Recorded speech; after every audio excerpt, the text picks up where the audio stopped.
Hey people, so this is Koozie here and welcome to Ponycraft. In this tutorial I am going to be showing you how to build an automatic cacti harvester.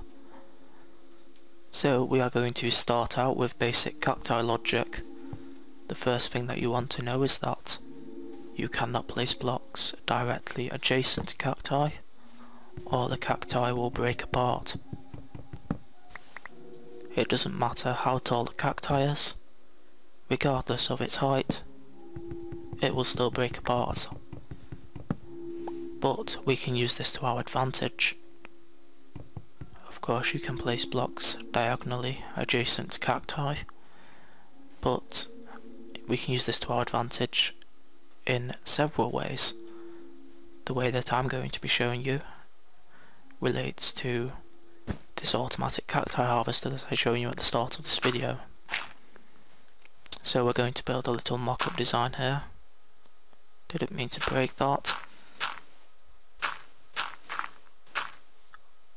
Of course you can build them much larger than this. So what we're going to be doing is placing a block just above and across from the cacti like so. This block is going to cause the cacti to break off, and yet the cacti will still grow. But the moment it grows, of course, it will break apart the spare piece and the source block will remain. Let's just make this a little bit longer.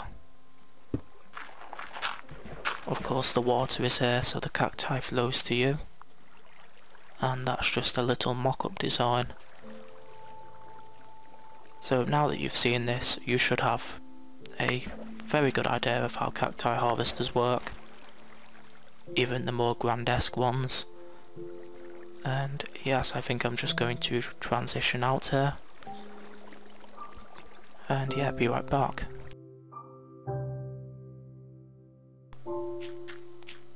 Okay, so I am back. I am now going to be showing you how to build the automatic cacti harvester that you saw at the start of this video. So we're going to want to start out with a 9x8 grid. I'm just going to cut this out. And here we are, so we now have the 9x8 grid, and we need to place some sand in it. So let's just do that now. Of course you can hear the cacti harvester that I shown at the start of this video in progress right now, with cacti dropping into the water. And we've now finished this. So now what we want to do is place some water blocks. And of course the water flows for 8 spaces. I need some dirt. And there we go. And that's why we're using these dimensions.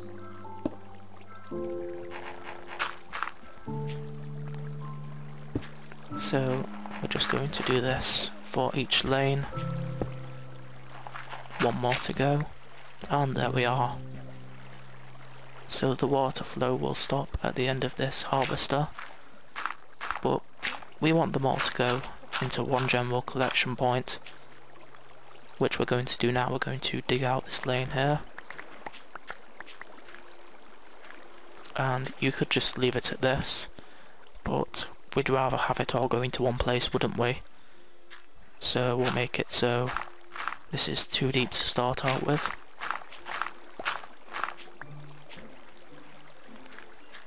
And now we'll place a water source block here. And by the way, this is a test world, and that's why I have source blocks. There are no actual resources on this world aside from dirt.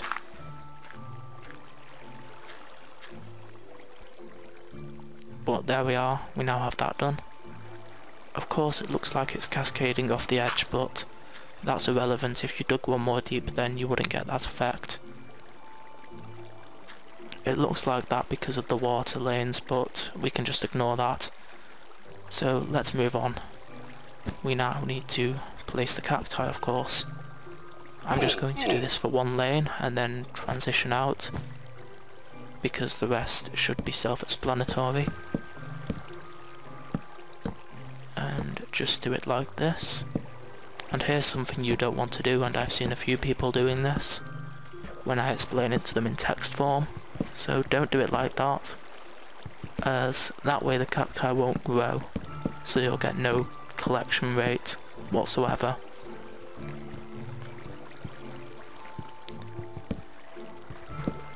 Instead, you want to do it like this, of course. So I'll be right back.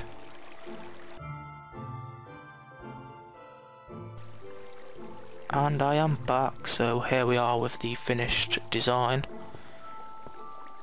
And as you can see, it looks exactly the same as the design at the start of this video. Something you might want to do is stack the wood pillars too high, because otherwise cacti can get stuck on top. But yes, this has been a very simple automatic cacti harvester tutorial. You can get fancy with this and build multiple of them.